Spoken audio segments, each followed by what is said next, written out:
بیان سے پہلے دو تین بیان سے ہٹ کر ذرا باتیں، پھر ہم انشاءاللہ تفسیر کا لیکچر شروع کرتے ہیں۔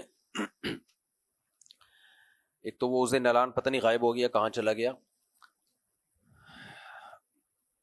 میرے پاس لوگ تقریباً 15-20 سال سے اعتماد کی بنیاد پہ رقمیں بھیجتے ہیں، زکوٰۃ ہے، خیرات ہے، یہ کنواں کھدوا دیں، یہ کر دیں، یہ کر دیں، تو میں اپنے پرسنل اکاؤنٹ میں لوگوں کو دیتا رہا ہوں۔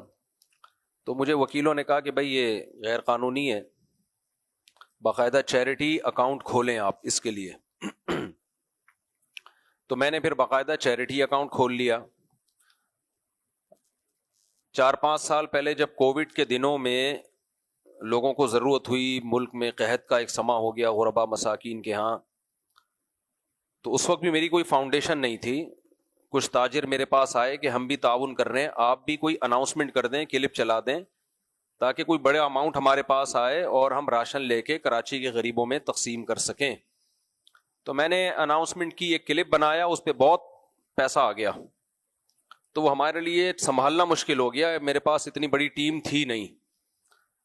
لیکن ان دنوں میں ہم نے راشن بنا کے تقسیم کیا تو ہمیں اندازہ ہوا کہ کس قدر لوگوں کے حالات خراب ہیں، جو سفید پوش لوگ ہیں۔ کچھ لوگ آٹے کی تھیلے کی بوری دیکھ کے نا، آٹا کا تھیلا دیکھ کے رو پڑے تھے کہ ہم نے اتنے دنوں سے کھانا نہیں کھایا۔ اس وقت ہمیں اندازہ ہوا کہ ہمیں پراپر وے میں یہ کام کرنا چاہیے۔ اگر ہمارے ذریعے سے بہت سارے غریبوں کے چولہے جل جائیں تو میرا خیال ہے کوئی بری بات نہیں ہے۔ مجھے بہت لوگوں نے مشورہ دیا کہ بھئی آپ یہ کام کریں۔ بعض ٹرسٹ تو ایسے ہیں جنہوں نے ٹرسٹ کھولے صرف اس لیے بلیک منی کو وائٹ کرنے کے لیے، بعض تو ہیں یہی کام کرنے کے لیے۔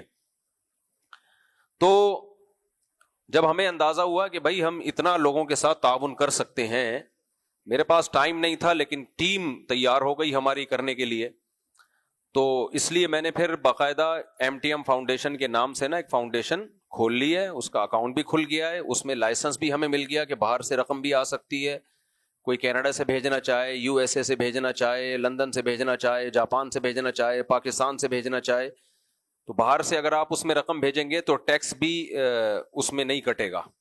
اچھا، باہر سے اگر آپ رقم بھیجیں گے تو امریکہ میں بھی MTM فاؤنڈیشن کے نام سے ہم نے ایک فاؤنڈیشن کھولی ہے، اس میں جب آپ بھیجیں گے تو ٹیکس نہیں کٹے گا آپ کا، تو اس میں آپ رقم بھیجنا چاہیں بھیج سکتے ہیں۔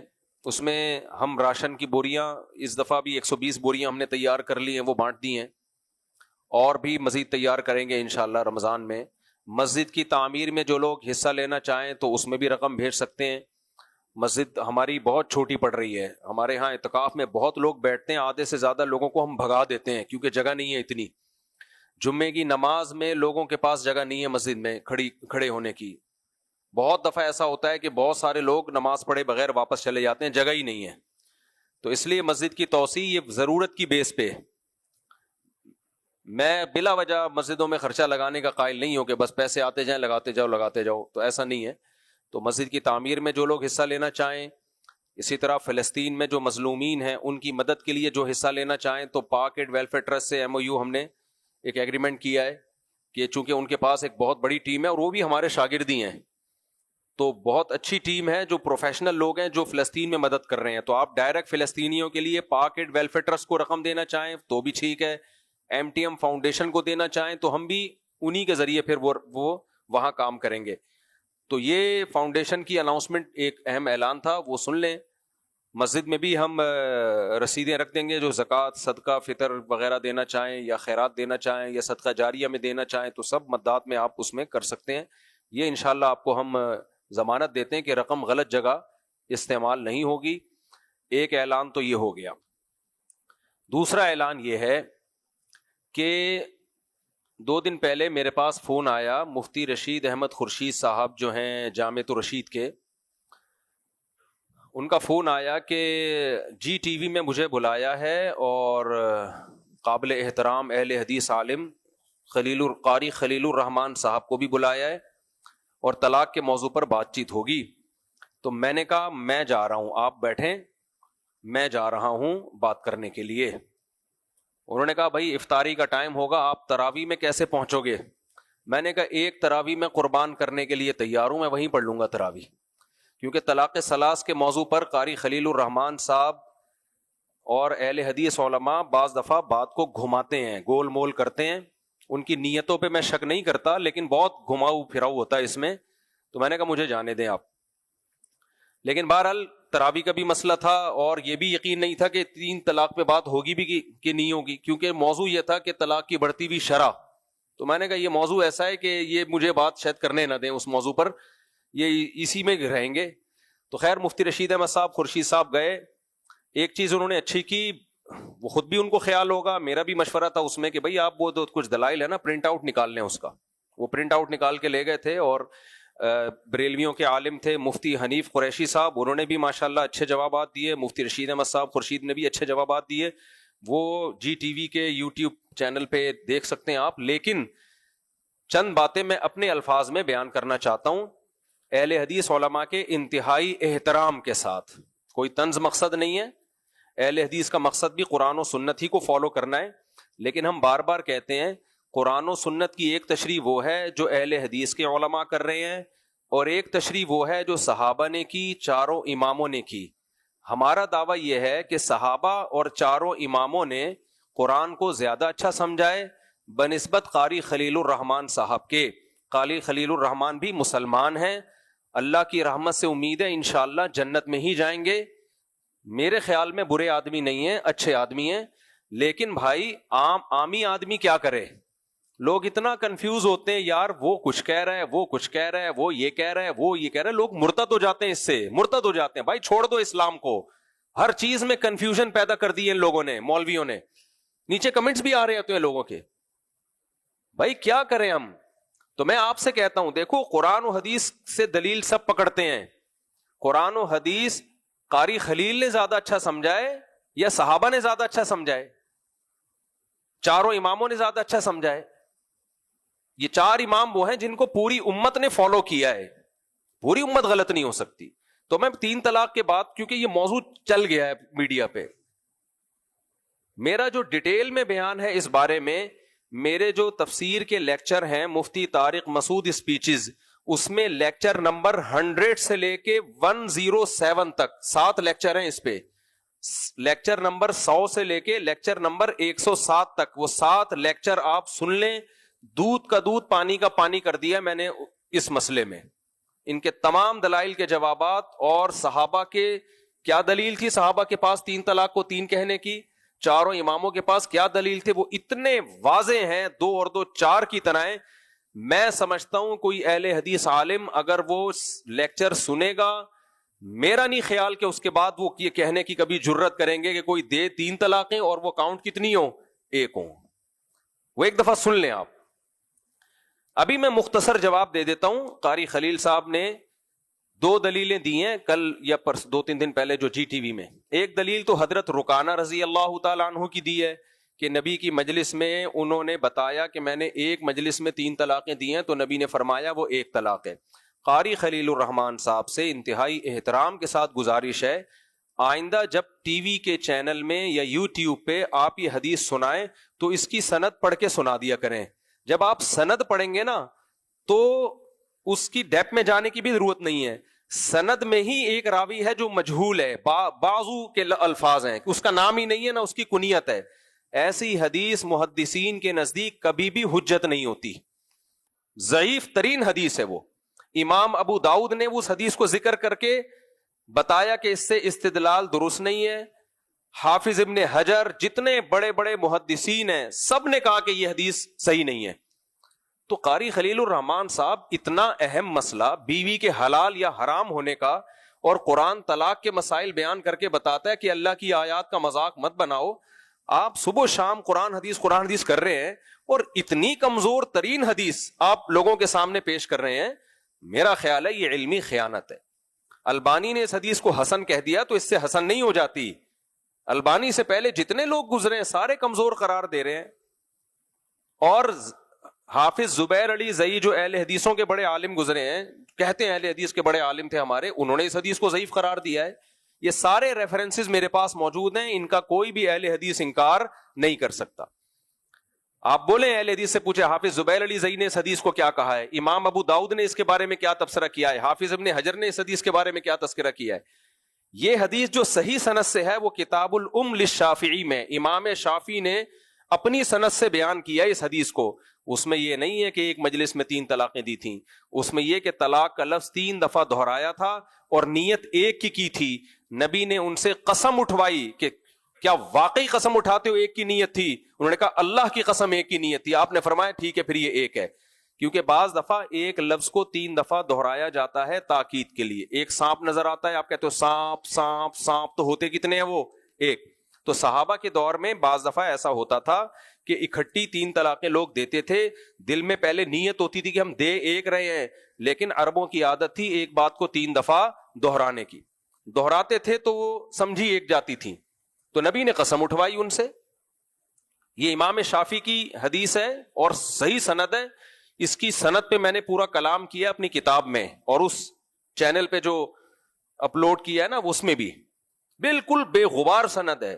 فرض کر لو یہ سند بھی صحیح نہیں ہے, فرض کر لو, تو وہ کون سا صحیح ہے؟ تو اس سے پتا چلا حضرت رکانہ کی حدیث سے استدلال درست ہی نہیں ہے, پھر یہ بھی ٹھیک نہیں وہ بھی ٹھیک نہیں. تو کتنی واضح اس بارے میں ہے.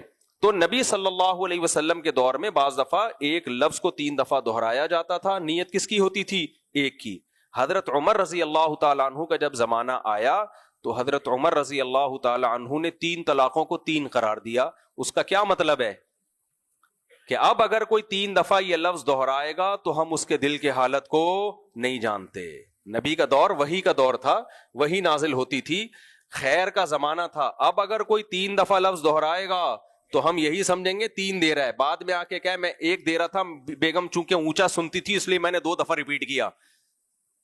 یہی بات علامہ نووی نے بھی لکھی اور بھی بہت سارے محدثین نے یہی بات کی ہے, شارحین نے, کہ حضرت عمر نے کہیں بھی ایسا نہیں تھا کہ قانون کو ہی چینج کر دیا ہو. یہ دلیل یاد رہے گی آپ لوگوں کو. دوسری بات, قاری خلیل صاحب نے وہی گڑبڑ کر دی جو ہمیشہ کے پروگرام میں کرتے رہے ہیں. قاری خلیل صاحب نے دوسری حدیث پیش کی کہ نبی صلی اللہ علیہ وسلم کے دور میں ایک مجلس کی 3 طلاقیں ایک شمار ہوتی تھیں, ایک وقت کی 3 طلاقیں ایک شمار ہوتی تھیں. حضرت عمر فاروق رضی اللہ تعالیٰ عنہ کے بارے میں سیدنا عبداللہ بن عباس رضی اللہ تعالیٰ عنہ بیان فرماتے ہیں, مسلم کی حدیث ہے, فرماتے ہیں کہ رسول اللہ صلی اللہ علیہ وسلم کے زمانے میں, صدیق اکبر کے زمانے میں اور فاروق اعظم کے پہلے 2 سالوں تک ایک مجلس کی 3 طلاقوں کو ایک شمار کیا جاتا تھا. ایک مجلس کی 3 طلاقوں کو ایک شمار کیا جاتا تھا. ایک مجلس کی 3 طلاقوں کو ایک شمار کیا جاتا تھا. نبی کے زمانے میں, صدیق اکبر کے زمانے میں, فاروق اعظم کے پہلے 2 سالوں تک. میرے اس بیان کے ساتھ وہ قاری خلیل صاحب کا وہ بھی چلا دیں, میں دوں گا انشاءاللہ, میں نے موبائل میں رکھا ہوا ہے. بھائی یہ ترجمہ آپ غلط کیوں کر رہے ہیں قاری صاحب؟ یہ کہاں لکھا ہوا ہے کہ نبی کے دور میں ایک مجلس کی 3 طلاقیں ایک ہوتی تھیں؟ کہاں لکھا ہوا؟ یہ ایک مجلس کا لفظ آپ اپنی طرف سے ایڈ کر رہے ہو. ترجمہ آپ پورا کریں, پھر جو ایڈ کرنا ہے آپ کر دیں اس میں ایڈ. یہ ہر جگہ قاری صاحب یہ غلطی کر رہے ہوتے ہیں اور سامنے بیٹھا والا بندہ ان کو ٹوکتا ہی نہیں ہے اس پہ. لوگ کہتے ہیں اتنی واضح حدیث کہ نبی صلی اللہ علیہ وسلم کے دور میں ایک مجلس کی 3 ایک شمار ہوتی تھیں اور حضرت عمر نے 3 کو کیا کر دیا؟ 3 کر دیا. تو کہیں بھی نہیں ہے ایسا کہ ایک مجلس کی 3 طلاقیں ایک ہوتی تھیں. یہ انہوں نے اپنی طرف سے ایڈ کیا. کل جو 2-3 دن پہلے جی ٹی وی پروگرام ہوا وہاں بھی قاری خلیل نے یہ غلطی کی ہے. حضرت عبداللہ بن عباس رضی اللہ تعالیٰ عنہ بیان کرتے ہیں, وہ کہتے ہیں رسول اللہ صلی اللہ علیہ وسلم کے زمانے میں, ابو بکر صدیق کے زمانے میں اور حضرت عمر فاروق رضی اللہ تعالیٰ عنہ کے ابتدائی 2 یا 3 سال تک ایک وقت کی 3 طلاقوں کو ایک مانا جاتا تھا مسلم شریف میں.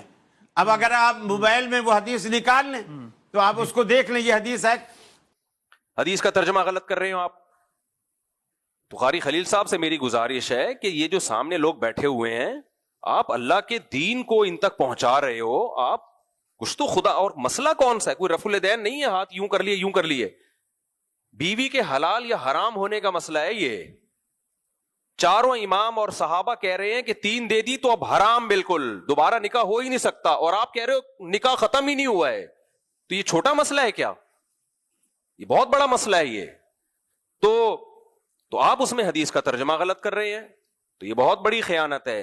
آئندہ پلیز یہ خیانت نہیں کیجیے گا آپ, میری گزارش ہے آپ سے, آپ لوگوں کو بتایا کریں. اب میں آپ کو بتاتا ہوں آپ دلیل کیسے دیں. آپ کہیں قاری خلیل صاحب بن کے میں دلیل پیش کر رہا ہوں صحیح طریقے سے. اب قاری خلیل ہوں میں اب دلیل پیش کر رہا ہوں صحیح طریقے سے. دیکھو بھائی, مفتی رشید احمد خورشید صاحب یا مفتی حنیف, کیا نام ہے پورا ان کا, مفتی حنیف قریشی صاحب, دیکھو بھائی نبی صلی اللہ علیہ وسلم سے صحیح مسلم میں حدیث منقول ہے.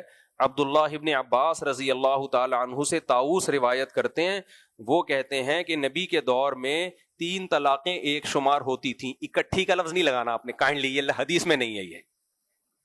یہ پھر میں بیچ میں گھسایا. قاری خلیل کو تو پہلے بولنے دوں. قاری خلیل صاحب بول رہے ہیں کہ نبی صلی اللہ علیہ وسلم کے دور میں 3 طلاقیں ایک شمار ہوتی تھیں. میں بیچ میں بولا اکٹھی نہیں, ٹھیک ہے.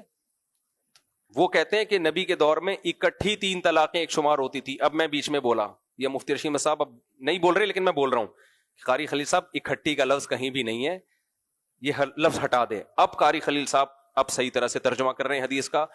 دیکھو نبی صلی اللہ علیہ وسلم کے دور میں 3 طلاقیں ایک شمار ہوتی تھیں. حضرت عمر کے دور میں بھی, حضرت ابو بکر کے دور میں بھی, اور حضرت عمر کے ابتدائی دور میں بھی.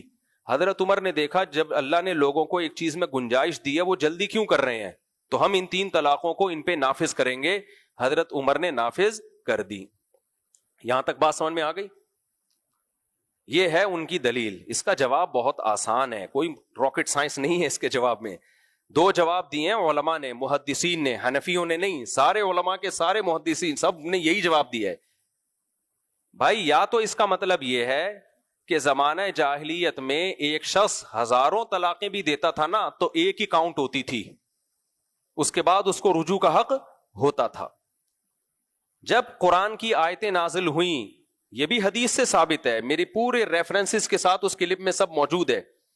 جب قرآن نازل ہوا تو قرآن نے زمانہ جاہلیت کے اس حکم کو منسوخ کر دیا. الطلاق مرتان, طلاقیں 2 مرتبہ. اس میں قرآن نے یہ نہیں کہا کہ ایک ہی مجلس میں یا الگ الگ مجلس میں, 2 مرتبہ.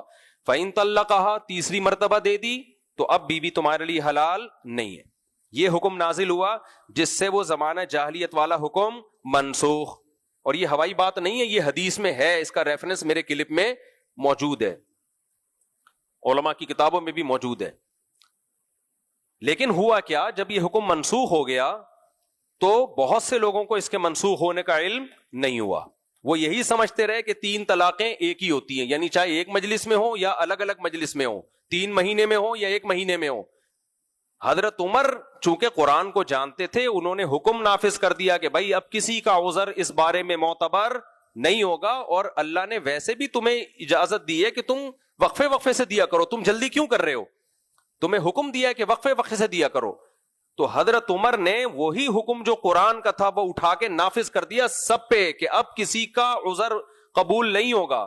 یہ بالکل ایسے ہے جیسے جابر بن عبداللہ فرماتے ہیں کہ ہم نبی کے دور میں بھی متا کرتے تھے, ابو بکر کے دور میں بھی, حضرت عمر کے ابتدائی دور میں بھی. حضرت عمر نے پابندی لگا دی. تو کیا جواب ہے اس کا؟ کیا حضرت عمر ایڈیشن کر سکتے ہیں دین میں کوئی؟ بھائی یہ نئی پابندی نہیں تھی, یہ وہی پابندی تھی جو نبی کے دور میں لگ چکی تھی. حضرت عمر نے امپلیمنٹ کیا ہے اس کا, اور حکم دیا کہ اب جو متا کرے گا نا اس کی وہی سزا ہوگی جو زنا کرنے والے کی ہے. اب کسی کا عذر قبول نہیں ہے, جہالت قبول نہیں ہے اس بارے میں, زنا والی سزا ہی نافذ کروں گا اس پہ بھی میں. تو جو اس کا جواب ہے وہی اس کا بھی جواب ہے. دوسرا مطلب حدیث کا یہ بیان کیا گیا ہے کہ نبی کے دور میں اکٹھی 3 ایک کی نیت سے جب دی جاتی تھی تو اس کو ایک سمجھا جاتا تھا.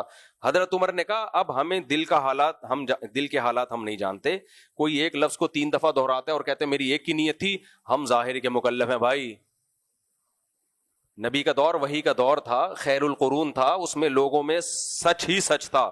اب تو اگر اس طرح ہو تو کیا پتا 3 دے کے آئے گا, بولے گا میں تو دی میں نے ایک ہے لیکن اونچا سنتی ہے تو میں اس کو بار بار تاکید کے لیے 2 دفعہ لفظ دہرایا ہے. اس لیے حضرت عمر نے, اور یہ بھی حدیث سے ثابت ہے, حضرت عمر نے فرمایا مل لبسا علینا لبسنا علیہ علیک او کما قال, جو ہم پر معاملہ مشتبہ کرے گا نا تو ہم اسی پر لوٹا دیں گے اس کو. تو آج بھی مسئلہ یہی ہے کہ اگر کوئی 3 طلاقیں 3 دیتا ہے، نیت ایک کی کرتا ہے، تو جب مفتی کے پاس یہ مسئلہ جائے گا یا قاضی کے پاس یہ جائے گا یا عورت کے پاس، بیوی کے پاس جائے گا، وہ 3 ہی سمجھے گی اس کو. اور اگر مرد نے 3 کی ایک کی نیت سے 3 دی ہیں، بتایا کسی کو نہیں ہے، وہ جانے اللہ جانے، تو اس کے لیے جائز ہے کہ وہ اس کو ایک سمجھے، کیونکہ اس کی نیت 2 دفعہ دہرانے سے صرف پچھلی کی تاکید تھی. اگر اہل حدیث بھائیوں سے میں گزارش کرتا ہوں، اگر آپ اس بات کو نہیں مانتے، یہ جو ہم بتا رہے ہیں اس حدیث کا یہ مطلب ہے، تو پھر آپ سے چند سوالات ہیں. سب سے پہلا سوال یہ ہے کہ صحیح بخاری میں حضرت امیمہ رجلانی کا واقعہ ہے کہ انہوں نے نبی کی مجلس میں اکٹھی 3 طلاقیں دیں اور فرمایا، صحیح بخاری میں ہے یہ، فرمایا کذبت علیہا ان امسکتھا، یا رسول اللہ اگر میں اپنی بیوی کو نکاح میں رکھوں تو گویا میں نے جھوٹ باندھا، یعنی میں بیوی کو نکاح میں نہیں رکھوں گا، اور اکٹھی 3 طلاقیں دے دیں. نبی نے اس کو 3 ہی نافذ کیا ہے. ابو داؤد کی حدیث ہے. اور امیمہ رجلانی یہ سمجھتے تھے کہ بیوی کو نکاح سے نکالنے کے لیے کتنی دینی پڑیں گی؟ 3. تو کیوں نبی نے ان کو تنبیہ نہیں کی، بھائی 3 دینے سے تو کچھ بھی نہیں ہوگا؟ سمجھ رہے ہو؟ اہل حدیث اس میں گھماتے ہیں بات کو، وہ تو لعان تھا، ایک دوسرے پہ الزام تھے، وہ تو خود ہی تفریق ہو گئی. کہاں لکھا ہوا خود تفریق ہو گئی؟ پہلی بات یہ. دوسری بات یہ کہ عبداللہ بن، اور بھی بہت ساری حدیثیں ہیں، وہ تو پورا میرا 7 کلپ ہیں 40-40 منٹ کے، وہ سن لیں آپ. میں تو موٹی موٹی باتیں کر رہا ہوں. اگر اہل حدیث اس کو نہیں مانتے تو چلو ٹھیک ہے. عبداللہ بن عباس رضی اللہ تعالی عنہ جو اس حدیث کے راوی ہیں، جو کہتے ہیں نبی کے دور میں 3 ایک سمجھی جاتی تھیں، یہ نہیں کہہ رہے نبی سمجھتے تھے، سمجھی جاتی تھی. کون سمجھتا تھا اس کا تذکرہ نہیں ہے اس میں. حضرت عمار ابن یاسر کہتے ہیں ہم نبی کے دور میں یہاں تک تیمم کرتے تھے. یہ بھی صحیح حدیث ہے. تو کیا تیمم یہاں تک ہوتا ہے؟ اس کا بھی یہی جواب ہے، بھائی کرتے ہوں گے، نبی نے تھوڑی کہا ہے کہ کرو. تو اگر نبی کے دور میں سمجھتا تھا کوئی تو سمجھتا رہے. نبی سے کہیں بھی نہیں ہے کہ آپ نے 3 کو ایک قرار دیا ہے. میرا وہ جو مطالبہ ہے کہ کس روایت میں یہ الفاظ ہیں کہ طلقتھا ثلاثاً کے ساتھ ایک مجلس کے الفاظ ہیں. تو عبداللہ بن عباس اس حدیث کے راوی ہیں جو کہتے ہیں نبی کے دور میں 3 ایک شمار ہوتی تھی. عبداللہ بن عباس سے ابو داؤد میں بالکل بے غبار صحیح سند کے ساتھ ہے کہ ان کے پاس ایک شخص آیا جس نے ایک مجلس میں کئی طلاقیں دی تھیں بیوی کو. عبداللہ بن عباس نے قرآن کی آیت دلیل کے طور پہ پڑھی اور کہا کہ یرکب احدکم الاحموقہ، تم میں سے ایک شخص حماقت پہ سوار ہوتا ہے. اور پھر ابن عباس کے پاس آ کے کہتا ہے یبن عباس یبن عباس، اے ابن عباس اے ابن عباس. پھر آپ نے قرآن کی آیت بطور دلیل کے پڑھ کے جواب دیا انک لم تتق اللہ، تو چونکہ اللہ سے نہیں ڈرا، اللہ کے بتائے ہوئے طریقے کے مطابق طلاق تو نے نہیں دی، فلم یجعل لک مخرجا، اب جس عذاب میں تو نے اپنے آپ کو ڈالا ہے اللہ نے اس عذاب سے بچنے کا تیرے لیے راستہ نہیں چھوڑا. قاری خلیل صاحب حدیث کے راوی عبداللہ بن عباس ہیں جو آپ پیش کر رہے ہو. عبداللہ بن عباس اس حدیث کا زیادہ اچھا مطلب سمجھتے ہیں یا 15ویں صدی میں قاری خلیل صاحب زیادہ اچھا سمجھتے ہیں؟ ہر چیز میں یہ حنفیوں کو لتاڑ رہے ہوتے ہیں. حنفی یہ کہتے ہیں 3 ہوتی ہیں، ہم قرآن و سنت پیش کر رہے ہیں آپ کے سامنے. یہ ان کا اسٹائل ہوتا ہے. آپ قرآن و سنت نہیں پیش کر رہے، آپ قرآن و سنت کی گڑھی ہوئی تفسیر جو آپ نے گڑھی ہے وہ امت پہ تھوپ رہے ہو آپ.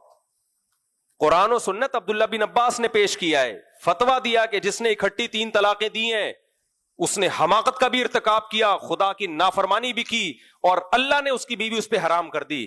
وہ یہ نہیں کہہ رہے کہ عمر کا قانون ہے اس لیے میں حرام کر رہا ہوں. ان باتوں کا اہل حدیثوں کے پاس کوئی جواب نہیں ہے. اور ایک اور اشکال سمجھ میں آ رہی ہے باتیں آپ کو؟ ایک اور اشکال یہ ہوتا ہے کہ چلے تھوڑی دیر کے لیے ہم مان لیتے ہیں کہ نبی کے دور میں تو 3 طلاقیں ایک ہوتی تھیں، حضرت عمر نے 3 کر دیں، تو یہ دین میں بدترین تحریف ہے یا نہیں ہے؟ بولو. اہل حدیث کہتے ہیں ایکچولی وہ سیاسی، میں نے بتایا نا ایکچولی کہہ کے کچھ بھی دین میں گھسیڑ دو. ابھی میرا چھوٹا بچہ نا، کل میرے گھر والے مجھے بتا رہے ہیں کہ خاتون ہے بیچاری نے پڑھنے میں بہت ٹائم لگایا، اس کے بہت رشتے آیا کرتے تھے، بڑی خوبصورت خاتون تھی، بہت رشتے آتے تھے، لڑکی تھی خاتون بھی کیا، تو اس کے ماں باپ کہتے رہے نہیں پہلے پڑھائیں گے، پڑھانے کے بعد وہ بیچاری اب رشتے آنا بند ہو گئے. میرے گھر والے پرسوں مجھے بتا رہے ہیں کہ اب اس کے رشتے آنا بند ہو گئے کیونکہ عمر زیادہ ہو گئی، پڑھائی تو ہو گئی لیکن رشتے گئے. تو میرا چھوٹا بچہ بیٹھا ہوا تھا، کہتے ایکچولی وہ یہ کہہ رہی ہوگی، ایکچولی وہ میرے بیان سنتا ہے نا، وہ یہ کہہ رہی ہوگی جب اس کا رشتہ آیا ہوگا ایکچولی ہم نے پہلے پڑھنا ہے. میرا چھوٹا بچہ کہہ رہا ہے, وہ میرے بیان سے اس نے یہ لفظ سیکھ لیا نا. میں بتاتا ہوں نا لڑکیوں کو جب رشتے آتے کہتے ہیں ایکچولی ہم نے تو ایک ایجوکیٹڈ خاتون بننا ہے, ہم نے قوم کی ترقی کرنی ہے, ابھی ہم گھر سنبھالیں, ساسوں کی خدمت کریں اور شوہر کی خدمت. یہ کیا دقیان اسی, ایکچولی یہ مولویوں کی بات ہے. اور جب پڑھ لکھ لیتی ہیں تو کوئی مولوی بھی رشتہ نہیں بھیج رہا ہوتا, ایج زیادہ ہو گئی بھائی. پھر دوسری چوتھی والے آ رہے ہوتے ہیں, وہ بھی آج کل دوسری ڈھنگ کے دوگ دوسری بھی نہیں کر رہے ہوتے, وہ بھی آڑے ترچے زیادہ تر کر رہے ہوتے ہیں دوسری شادی بھی. تو وہ بچہ مجھے اتنی ہنسی آئی نا, کہنے لگا اپنی اماں کو, کہنے لگا ایکچولی ان کے پاس جب رشتہ آیا ہوا انہوں نے کہا ہوگا ایکچولی ابھی میں پڑھ رہی ہوں. تو قاری خلیل صاحب, آپ سے جب ہم یہ سوال پوچھتے ہیں کہ حضرت عمر نے اللہ کے حلال کو حرام کیسے کر دیا, تو آپ جواب دیتے ہیں ایکچولی وہ ایک سیاسی فیصلہ تھا. لوگ 3 طلاقیں دیتے تھے, دھڑ دھڑ دھڑ دھڑ دھڑ گناہ کرتے تھے, تو حضرت عمر نے پابندی لگا دی, تو اب تم کر کے دکھاؤ, اب میں تینوں کو 3 قرار دوں گا, اب کوئی دے کے دکھائے. بھائی اس سیاست میں تعزیری قانون جاری کیا جا سکتا ہے کہ لوگ دے رہے ہیں تو اب کوڑے کی سزا رکھو, ان کے لیے سزائیں نافذ کی جا سکتی ہیں. سیاست میں اللہ کے حلال کو حرام نہیں کیا جا سکتا. اور اتنی بدترین تحریف کہ اس سے بڑی کوئی تحریف اسلام میں ہو نہیں سکتی. کیسے؟ غفار بھائی فرض کر لو, فرضی غفار ہے, سچی مچی کے غفار نہیں ہے. فرض کرو فرضی غفار بھائی نے اپنی بیوی کو 3 طلاقیں دیں. اب قاری خلیل صاحب کی کہتے ہیں قرآن و سنت کی نظر میں یہ بیوی غفار ہی کی ہے, غفار کے نکاح سے نہیں نکلی. لیکن حضرت عمر نے سیاستاً قانون بنا دیا کہ نکل گئی ہے. اب غفار نے رجوع کر لیا. قاری خلیل الرحمان صاحب کہتے ہیں یہ رجوع شریعت میں معتبر ہے, لیکن حضرت عمر نے سیاستاً بول دیا کہ اب رجوع نہیں ہو سکتا. لیکن قرآن و سنت کہہ رہے ان کی بیوی ہے یہ. اب عدت کے بعد قرآن و سنت کہہ رہے عدت ہے ہی نہیں, یہ انہی کی بیوی ہے, یہ شادی کر رہی ہے ستار بھائی سے. قرآن و سنت کی روشنی میں بھی غفار کی بیوی ہے, اور عمر لا کی روشنی میں شادی کون کر رہا ہے؟ ستار. اس سے بدترین تحریف اسلام میں کوئی ہو سکتی ہے؟ اور اگر یہ دین میں تحریف نہیں ہے تو قاری خلیل صاحب پھر تحریف کی ڈیفینیشن آپ بتا دو ہمیں کہ دین میں پھر تحریف ہوتی کیسے ہے.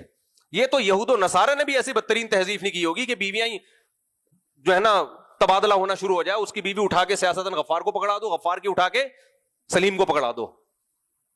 اگر یہ حضرت عمر نے یہ کام کیا ہے تو یہ سیاسی فیصلہ نہیں ہے, یہ بدترین تحریف ہے.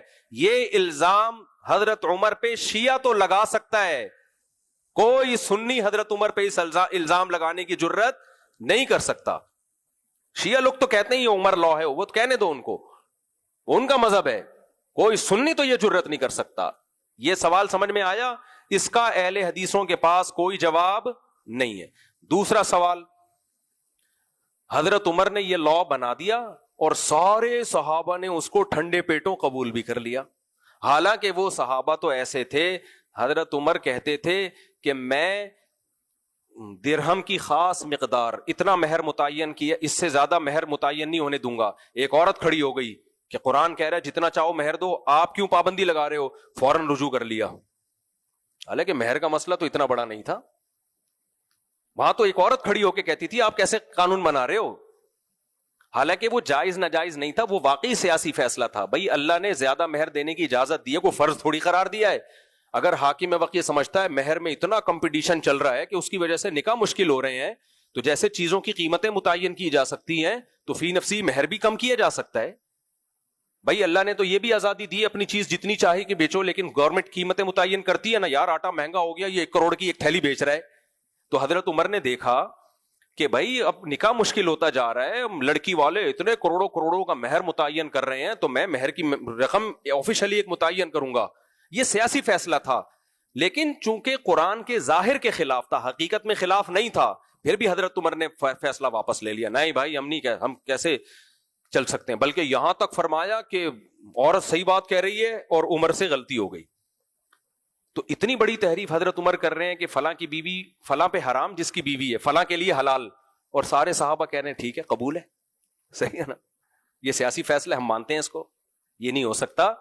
صحابہ بھی اتنے بڑے بلنڈر نہیں کر سکتے تھے, اور سیدنا عمر بھی اتنا بڑا بلنڈر نہیں کر سکتے تھے, کیونکہ حضرت عمر کے بعد حضرت عثمان کا بھی یہی فتویٰ، حضرت علی کا بھی یہی فتویٰ، حضرت عبداللہ بن مسعود کا بھی. میرے اس کلپ میں سب صحابہ کے فتوے ہیں. عبداللہ بن مسعود کے پاس ایک شخص آیا، میں نے اکٹھی 3 طلاقیں دی ہیں، عبداللہ بن مسعود نے فرمایا ہو گئیں. حضرت عثمان کے پاس آیا، حضرت عثمان نے فرمایا ہو گئیں. حضرت علی کے بارے میں کسی نے اڑا دی خبر کہ یہ 3 کو 1 کہتے ہیں، حضرت علی نے بیان دیا باقاعدہ اور فرمایا کہ تینوں واقع ہو گئی ہیں. بھائی کس کس کا انکار کرو گے، اتنے سارے صحابہ. تبھی میں اہل حدیثوں سے کہتا ہوں کوئی ایک صحابی پیش کر کے دکھا دو جس نے اکٹھی 3 طلاق کو 1 کہا ہو. یہ سوالات سمجھ میں آئے آپ کے؟ اب قاری خلیل صاحب کا ایک اور کلپ ہے جس میں وہ یہ بیان فرما رہے ہیں کہ حضرت عمر کو آخری وقت میں ندامت ہوئی تھی کہ میں نے جو 3 طلاقوں کو 1 قرار دے دیا، کاش میں یہ کام نہ کرتا. اور قاری خلیل الرحمان نے حوالہ دیا ہے اغاثۃ اللہفان، ابن قیم کی کتاب. قاری صاحب تقلید سے آپ ہم کو منع کرتے ہیں اور خود صبح و شام تقلید کرتے ہیں آپ. یہ کلپ بھی میں میرے بیان کے ساتھ چلا دینا ہوئی، قاری خلیل نے جو یہ کہا ہے نا. پھر اغاثۃ اللہفان ابن قیم رحمۃ اللہ علیہ کی کتاب ہے، اس میں وہ حضرت عمر فاروق رضی اللہ تعالیٰ عنہ کا رجوع اپنے اس فیصلے سے جو انہوں نے ایک آرڈیننس جاری کیا، اس سے ان کا رجوع ثابت کیا کہ حضرت عمر فاروق رضی اللہ تعالیٰ عنہ 3 چیزوں پر پچھتاوا کرتے تھے کہ کاش میں ایک وقت کی 3 طلاقوں کو 3 شمار نہ کرتا، کاش میں نوحہ کرنے والیوں کو قتل نہ کرواتا، کاش کہ میں لونڈیوں کو نکاح کے لیے لازمی قرار نہ دیتا. یہ 3 ان کے فیصلے تھے جس پر بعد میں ساری عمر پچھتاتے رہے. ایک آدمی اگر صحیح فیصلہ کر لے تو نیکی کا کام کر لے تو اس کو اس پہ پچھتاوا تو نہیں ہونا چاہیے. حضرت عمر کو کہیں بھی ثابت نہیں ہے کہ موت کے وقت ان کو ندامت ہوئی تھی. ایک روایت ان سے یہ ملتی ہے کہ اللہ اکون حرمت طلاق، اس طرح کے الفاظ ہیں، مبہم الفاظ ہیں، اس میں یہ کہیں بھی نہیں ہے کہ میں نے 3 طلاق کو 1 کیوں قرار دیا.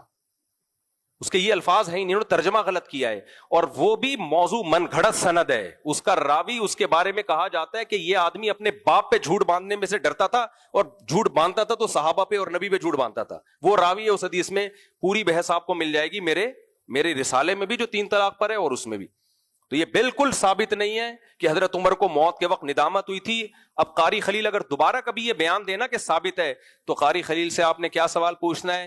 قاری خلیل صاحب اصل حدیث کے عربی الفاظ پڑھیں اور اس کا لفظ بلفظ ترجمہ بھی کریں اور اس کی سند کی بحث بھی پبلک کے سامنے رکھیں.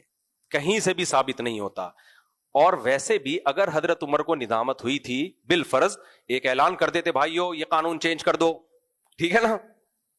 کیا خیال ہے؟ مجھ سے غلطی ہوئی، میں نے غلط حکم دیا، آج کے بعد 3 طلاقیں 1 ہوں گی، کہہ دیتے نا. یا جن کے سامنے کہا وہ بتا دیتے بھائی چینج کرو. حضرت عثمان بھی اسی کو فالو، حضرت علی بھی، پوری امت، ابن تیمیہ تک، سب 7ویں صدی میں ابن تیمیہ رحمہ اللہ نے ایک آواز اٹھائی کہ 3 1 ہوتی ہیں. اس پہ ان کو حکومت نے جیل میں بھیج دیا تھا کہ آپ کیا امت میں ایک نیا اختلاف لے کر آئے ہیں. اب اہل حدیث کے پاس ان باتوں کا کوئی جواب نہیں. اب میں اہل حدیث کے جوابات دیتا ہوں. پتہ کیا کہتے ہیں وہ؟ پھر میرے خلاف ایک کلپ بناتے ہیں، یار مفتی طارق مسعودی اس مسئلے میں بہت شدت کرتا ہے، دیکھو فلاں دیوبندی مفتی نے لکھا ہے کہ یہ مسئلہ اختلافی ہے، امام طحاوی نے لکھا ہے فلاں سن میں کہ یہ مسئلہ اختلافی ہے. تو اختلافی مسائل میں شدت جائز نہیں ہے. نہیں آئی میرا خیال ہے بات. تو ہم قاری خلیل صاحب سے اور جو بھی اہل حدیث علماء جو اس رائے کے قائل ہیں ان سے گزارش کرتے ہیں، حضرت دیوبندیوں کے ہم مقلد نہیں ہیں. فلاں نے کیا لکھا، ڈمکانے نے کیا لکھا، لکھنے پر گورنمنٹ کی طرف سے کوئی پابندی نہیں ہے. کوئی بھی کسی بھی ٹائم پہ کچھ بھی لکھ سکتا ہے.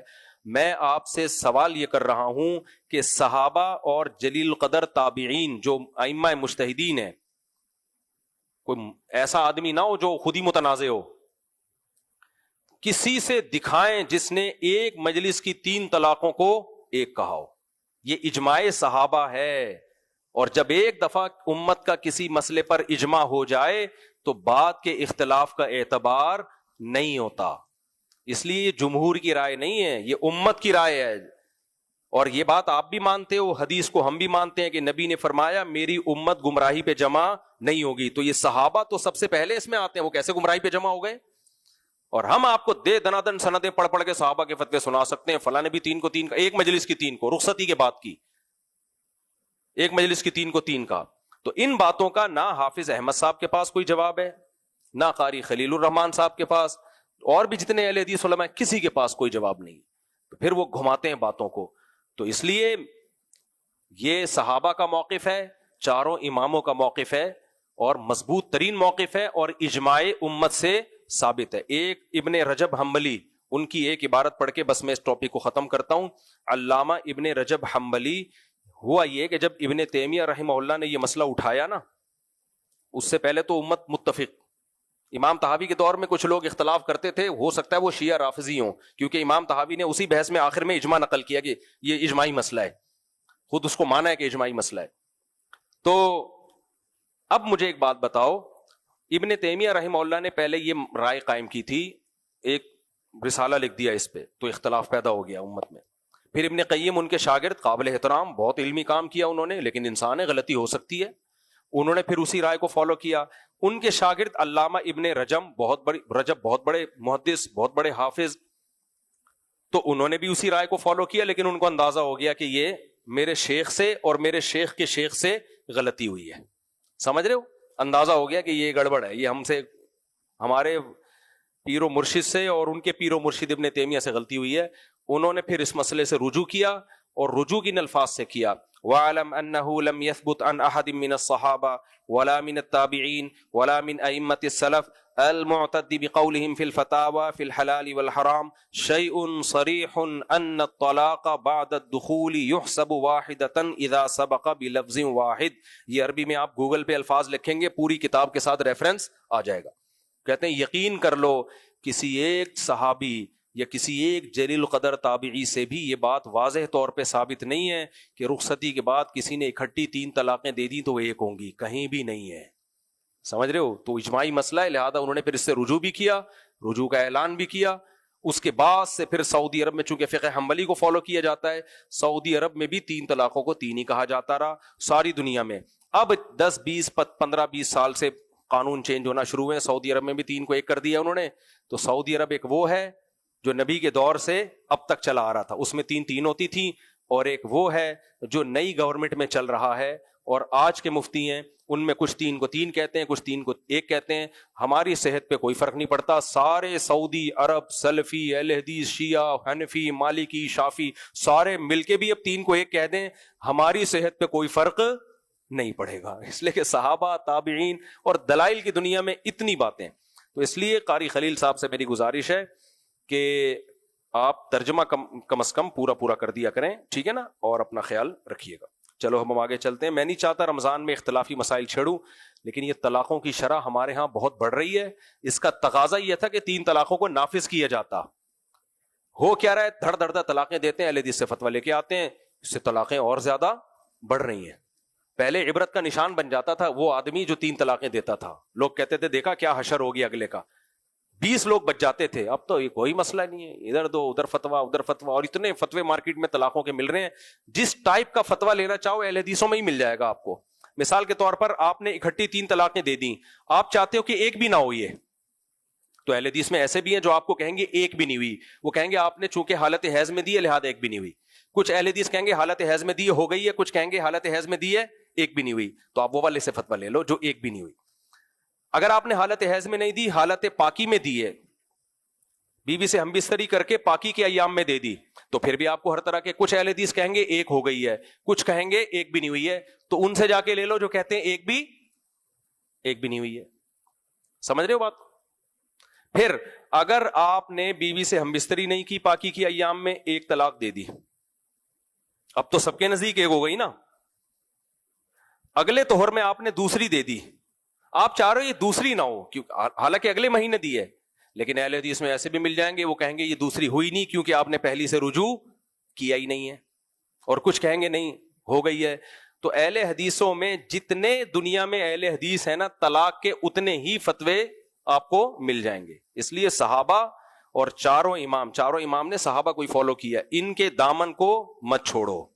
ہم قرآن و حدیثی کو مانتے ہیں, تورات اور انجیل کو نہیں, لیکن قرآن و حدیث کی آپ کی بتائی ہوئی تشریح کو ہم نہیں مانیں گے.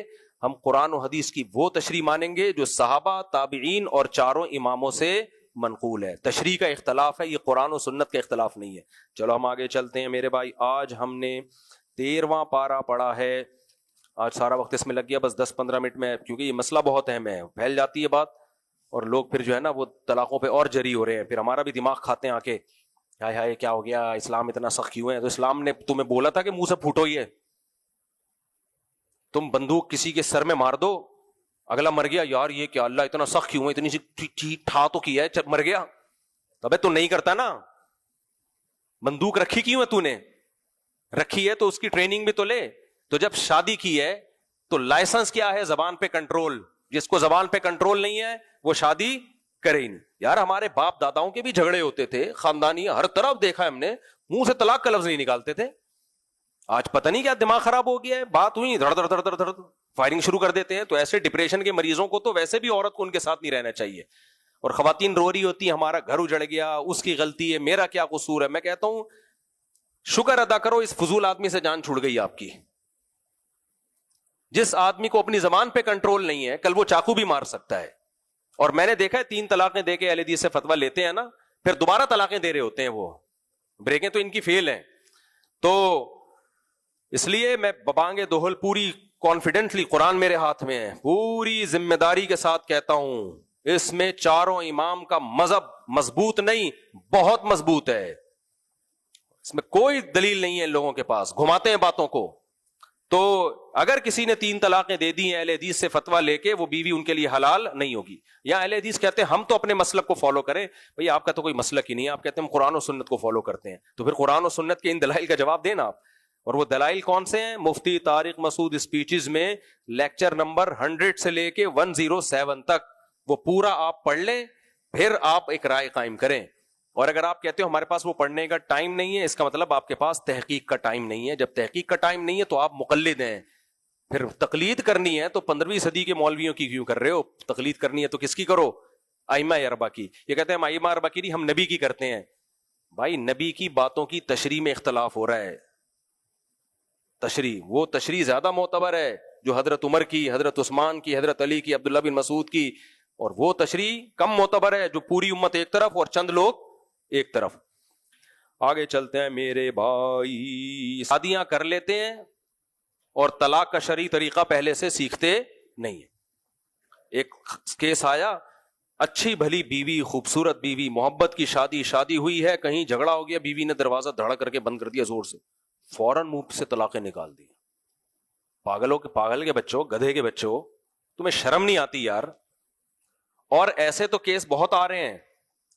بیگم پہ غصہ کیا اپنی ماں کے گھر, تو اگر اپنی ماں کے گھر گئی تجھے طلاق, تو اگر اپنے بھائی سے ملی تجھے طلاق, تو نے اپنے ماموں سے بات کی تجھے طلاق. پھر کہہ رہے ہوتے میں اپنے الفاظ واپس لینا چاہتا ہوں. طلاق میں ریورس گیئر نہیں ہے, ریورس گیئر نہیں ہوتا طلاق میں. تو وہ خاتون کہتی ہے اب میں کیا ساری زندگی ماموں سے بات ہی نہیں کروں؟ میں نے کہا آپ ماموں سے بات کریں, طلاق لیں, پتلی گلی سے نکلیں یہاں سے. صحیح ہے نا؟ یہ تو بہترین. گدھے سے آپ کی جان چھوٹ رہی ہے. جو کوئی انسانیت ہے, تو وہاں گئی تو تجھے طلاق, تو وہاں گئی تو تجھے طلاق, تینے یہ کیا تو تجھے طلاق, تو نے یوں کیا تو تجھے طلاق. ابے جاہل آدمی, تو کوئی اور طریقہ استعمال کر لے. تو میں خواتین کو مشورہ دیتا ہوں آپ جاؤ طلاق لو اور بولو ٹاٹا بائے بائے. ایسے آدمی کا یہی علاج ہے, اس گدھے کا. میں نے ایک واقعہ سنا ہے نا, ہم وہاں جا رہے, وہ ٹیکسی میں نا, اتنی دور ٹیکسی ڈرائیور ہمیں لے کے جا رہا ہے, وہ کہہ رہا اتنی دور. ہم نے کہا زیادہ پیسے لے لینا. کہہ رہے خدا کی قسم اس علاقے میں دوبارہ آیا میری بیوی کو 7 طلاقیں. وہ پاگل آدمی, تو کچھ اور بکواس کر لے. تو یہ ڈپریشن کے مریض ہوتے ہیں. تو اللہ میاں چاہتے نہیں ہے کہ ڈپریشن کے مریض کے ساتھ اس کی بیوی زندگی گزارے. اللہ چاہتے ہیں یہ کوئی ڈپریشن میں الٹا کام کرے, عورت روئے. عورت تو جدائی میں روتی ہے تو, لیکن اس میں عورت کا فائدہ ہی ہے. تو اس لیے زبانوں کو لگام دو, سمجھ رہے ہو؟ جب دینی ہو تو مشورے کر کے تمیز سے, جو اسلام نے طریقہ بتایا ہے. اور اللہ نے غلط طریقے سے اسی وجہ سے روکا ہے کہ وہ غلط طریقے سے بھی ہو جاتی ہے. نہیں ہوتی تو اللہ کیوں روکتا؟ اللہ کہتا ہے دیتا رہو جتنی مرضی ہوتی ہو. تو ایک ہی روکا قرآن نے اسی وجہ سے ہے کہ ہو جاتی ہے غلط طریقے سے بھی, لیکن اس میں تمہیں ندامت ہوتی ہے. تو اس لیے اپنی زبانوں پہ کنٹرول کرو, سمجھتے ہو؟ کنٹرول کرو. حضرت عمر کے پاس جب کوئی 3 طلاقیں دے کے آتا تھا نا, کوڑے پہلے مارتے تھے, فتویٰ بعد میں دیتے تھے اس کو. ایسا ہی ہونا چاہیے. ہر مفتی کے پاس ایک ڈنڈا ہو, لائسنس والا ڈنڈا. گورنمنٹ ہر مفتی کو ایک ڈنڈا دے. تو ہونا تو یہ چاہیے جب بھی کوئی 3 طلاقیں دے کے آئے تو حضرت عمر کی سنت کو زندہ کرنا چاہیے. پہلے اس کے سر پہ کوڑے مارے جائیں اور پھر اس کو فتویٰ دیا جائے کہ تیری بیوی حرام ہو گئی ہے. ہمارے یہاں اہل حدیثوں کے پاس تو جب کوئی 3 طلاقیں دے کے آتا ہے تو فوراً ایک جواب دیتے ہیں اہل حدیث. وہ جواب کیا دیتے ہیں؟ دیکھو یا تو اپنے مسلک کو بچا لو یا بیوی کو بچا لو. یعنی تم حنفی ہو, یا تو مسلک بچا لو یا بیوی بچا لو.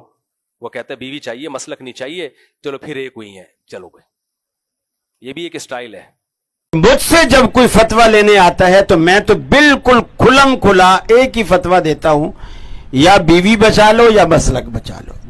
بھائی آپ تو اس کو اللہ کے حکم پہ جری کر رہے ہو, اللہ کے حکم پہ جری کر رہے ہو. آپ کا تو اسٹائل یہ ہونا چاہیے, اب تک تو حنفی تھے, سارے مسئلے حنفیوں سے پوچھ رہے ہو, آج اہل حدیث کیوں تمہیں ذہن میں آ رہے ہیں؟ یہ تو دین کو تم نے تماشا بنا لیا. جواب یہ ہونا چاہیے. میں نے سعودیہ کے ایک مفتی سے, بڑے مفتی سے ایک مسئلہ پوچھا تھا جس میں احناف کا ان سے اختلاف تھا. انہوں نے جواب دیا کہ آپ پاکستان میں رہتے ہو, افیدکم بان النظر فی ذلکم راجع الی مفتی جہتکم, آپ اپنے علاقے کے مفتی سے یہ مسئلہ پوچھیں.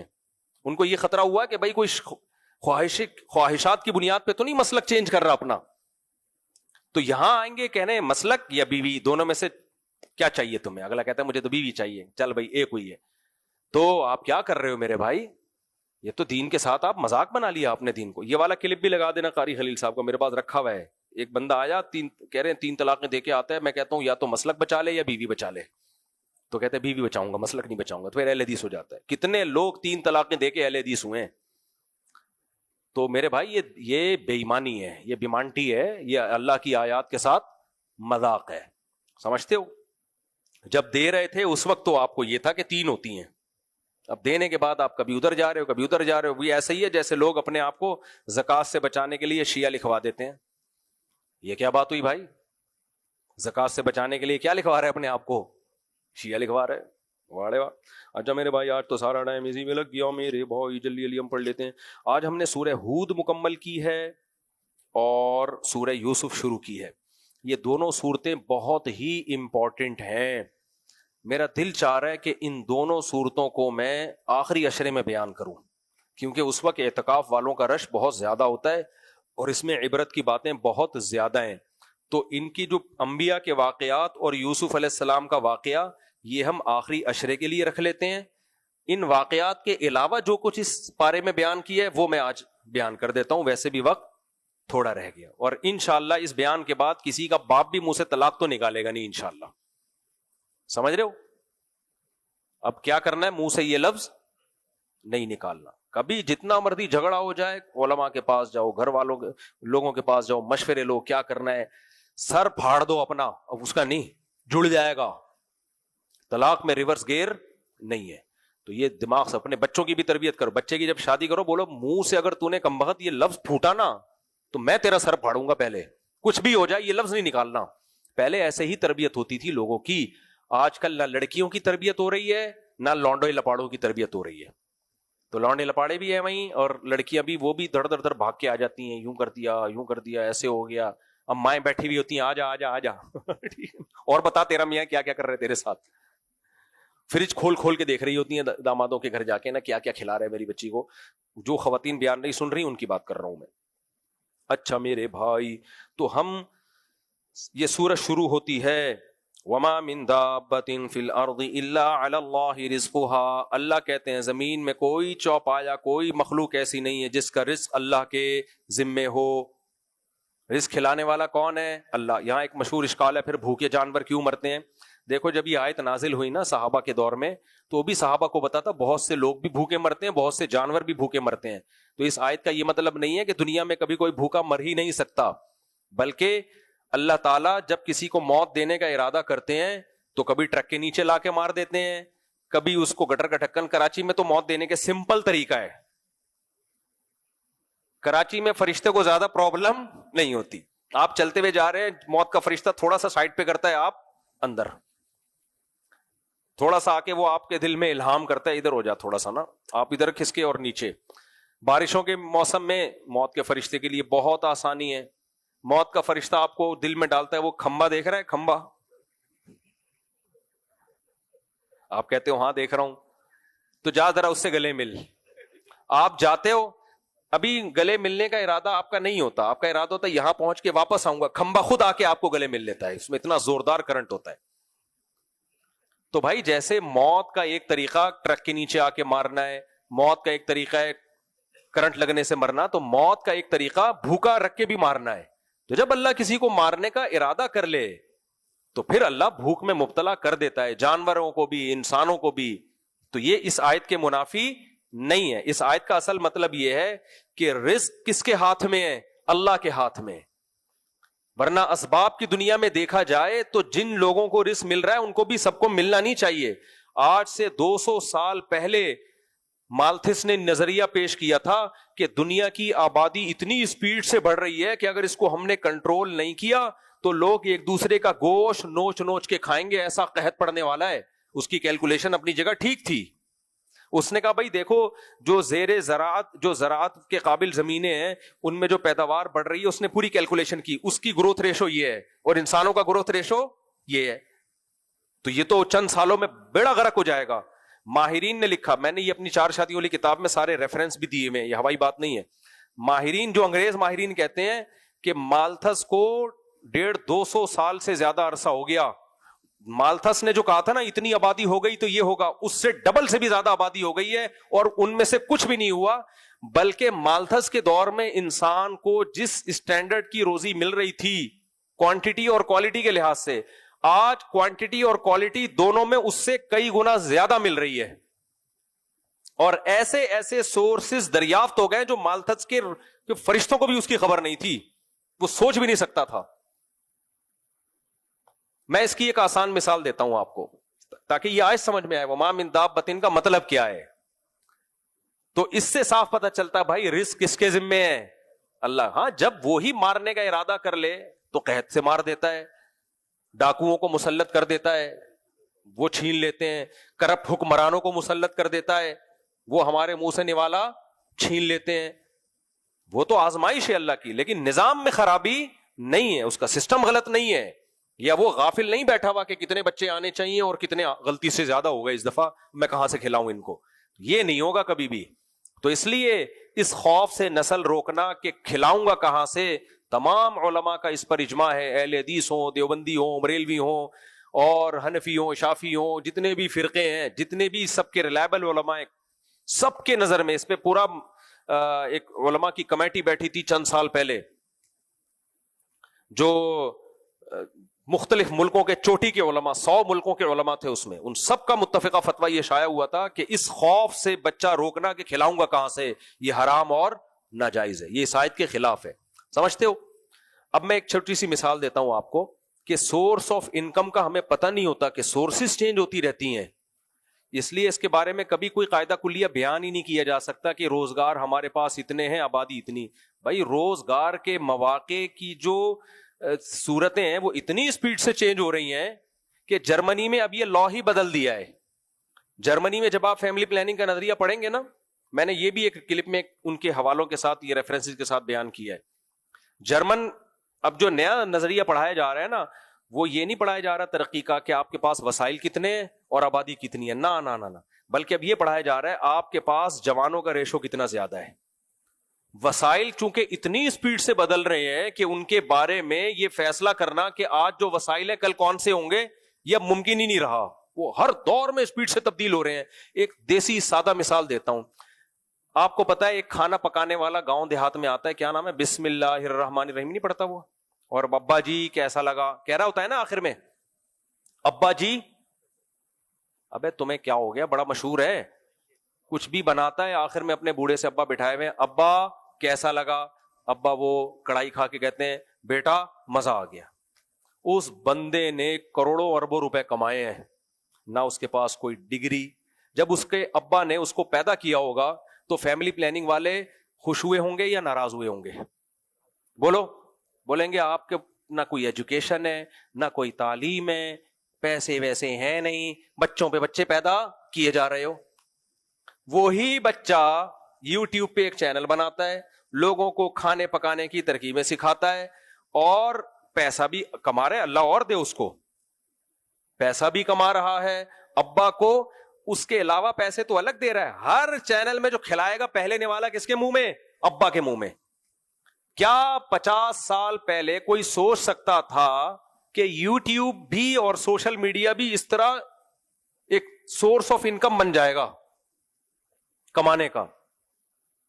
تو اتنی اسپیڈ سے یہ وسائل چینج ہو رہے ہیں, مجھے اور آپ کو نہیں پتا کل کیا ہوگا, کون سا ذریعہ کمانے کا مؤثر ہوگا, کون سا مؤثر نہیں ہوگا. یہ یقینی طور پہ کوئی بھی کچھ نہیں کہہ سکتا. اور قرآن جو بار بار کہہ رہا ہے نا, وہ غلط نہیں کہہ رہا.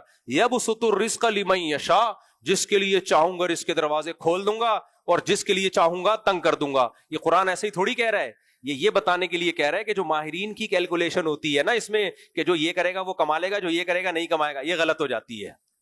اللہ کہے گا جو جس کو میں کمانا چاہوں گا وہ کما لے گا, جو میں نہیں چاہوں گا وہ بیٹھ کے یوٹیوب پہ موٹیویشنل اسپیکر کے پیسے کمانے کے طریقوں کی ویڈیو ہی دیکھتا رہے گا, کچھ بھی نہیں آئے گا اس کو.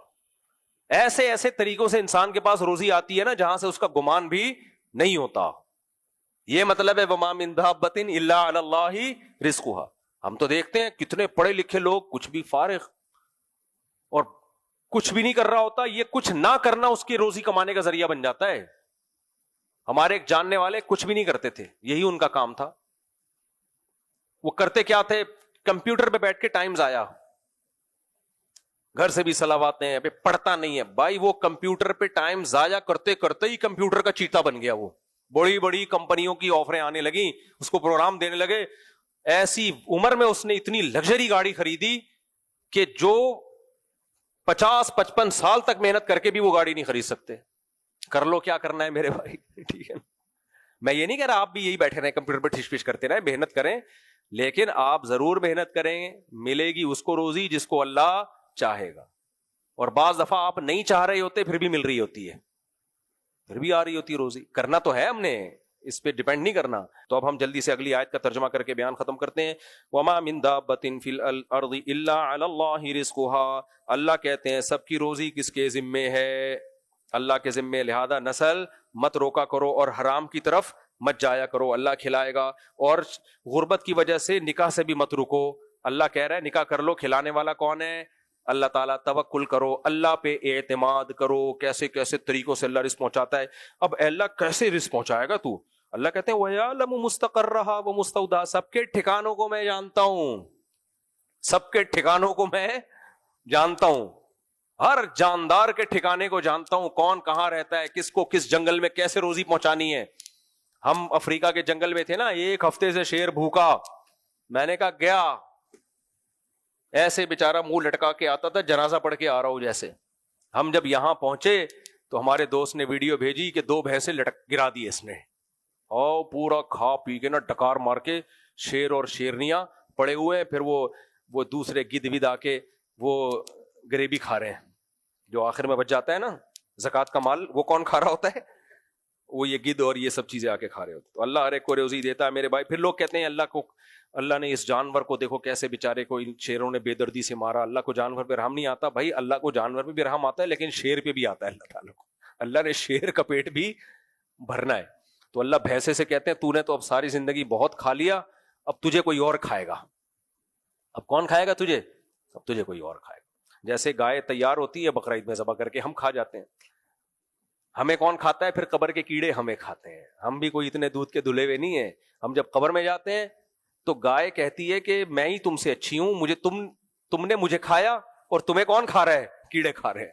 تو گائے اچھی رہ گئی کہ نہیں رہ گئی, ہمیں تو کیڑے کھاتے ہیں. کیڑے پھر انتظار کرتے ہیں, اور قبر کے کیڑے خوش ہوتے ہیں کسی وزنی آدمی سے.